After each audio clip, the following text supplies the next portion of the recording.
मंडळी, स्वागत आहे तुमचं माझ्या यूट्यूब चॅनलमध्ये. खिचडी वरईचा भात खाऊन जर कंटाळा आला असेल तर असे गुबगुबीत असे टम्म फुगणारे आपण इथं वरईचे आणि शाबूचे आप्पे बनवणार आहोत. व्हिडिओ शेवटपर्यंत पहा, कुठं स्किप करू नका. चला तर मग व्हिडिओला सुरुवात करू. मी इथं घेतलेला आहे बगरीचे तांदूळ आणि शाबू घेतलेला आहे. आता हे आपल्याला भाजून घ्यायचंय. मी इथं कढई गरम करायला ठेवलेली आहे. कढई गरम झाली की आपल्याला बगरीचे तांदूळ घालून घ्यायचे आणि त्याला मस्त असे भाजून घ्यायचे मीडियम गॅसवरती.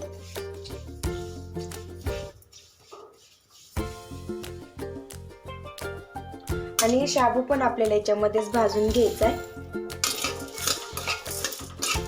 आपल्याला खरपूस असं इथं बगरीचे तांदूळ आणि शाबू भाजून घ्यायचा आहे. आपण जर व्यवस्थित भाजून जर नाही घेतले तर आपले आप्पे इथं टम्म असे फुगणार नाहीत आणि व्यवस्थित पण होणार नाहीत. आता आपल्याला हे मिक्सरच्या भांड्यामध्ये बारीक करून घ्यायचं. व्यवस्थित भाजून घेतलं इथं. आम्ही इथं मिक्सरमध्ये बारीक करून घेतलंय. आता याच्यामध्ये आपल्याला घालायचं दही. 3 चमचे मी इथं पोहे खायचे दही घालणार आहे. दही घालून थोडंसं पाणी घालून आपल्याला हे परत फिरून घ्यायचंय. याच्यामध्ये घालायचं चवीपुरतं मीठ आपण याच्यातच घालणार आहोत. आणि थोडासा खता सोडा घालायचा खायचा. अशा पद्धतीने खता सोडा घालायचा. खता सोडा घातलेल्याने आपले आप्पे येत नाही तर मस्त असे टम्म आणि गुबगुबीत होतात, टम्म फुगतात आणि गोल होतात. आता आपण हे मिक्सरला फिरून घेऊ. बारीक असं इथं मिक्सरला फिरून घेतलंय. ते आपण आता एका बाउलमध्ये काढून घेऊ.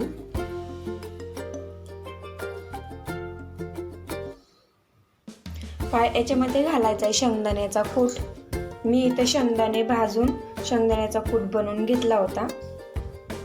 आणि हिरवी मिरचीचे काप करून घेतले होते, हे पण घालायचे याच्यामध्ये आणि याला व्यवस्थित मिक्स करून घ्यायचं.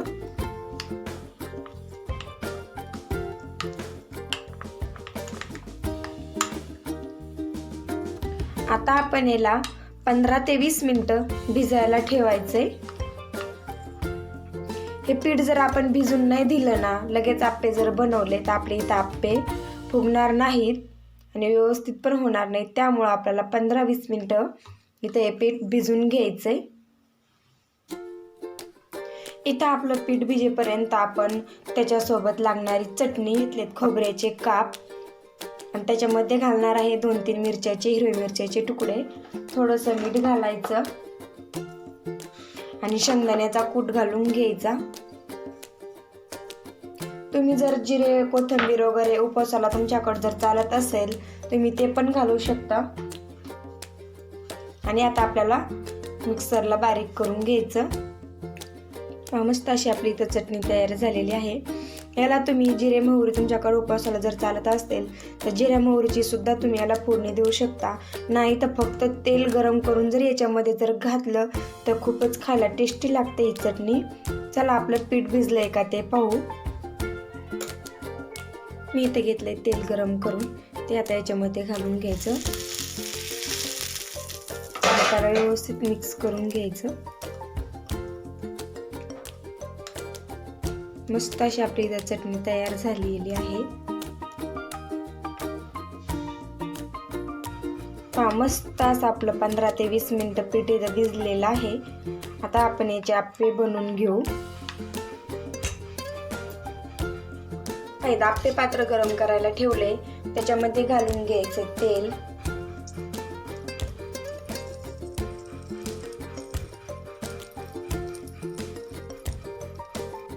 इथं आपण सर्वांचे तेल घालून घेतलंय. आपण आता हे पीठ अशाच पद्धतीने सगळ्या याच्यामध्ये घालून घ्यायचं.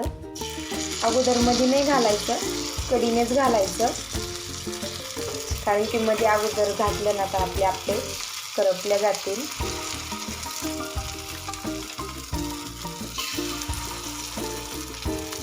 आपल्या पात्रात आपण आप्पे टाकून घेतलेत. आपण झाकण ठेवून आपल्याला हे वाफलून घ्यायचे.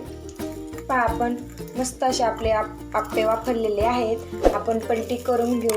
पाहू शकता तुम्ही किती मस्त असे टम्म फुगलेले आहेत आपले आप्पे इथं.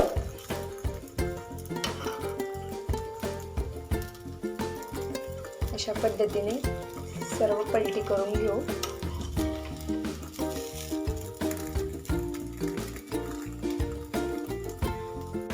आपण सर्व आप्पे इथं पलटी करून घेतलेत. नक्की एकदा अशा पद्धतीने बनवून पहा. खूप खायला टेस्टी आणि मस्त लागते. आता आपण एका डिश मध्ये काढून घेऊ. सर्व आप्पे आपले वाफरलेले आहेत. मस्त असे फुगलेले बी आहेत.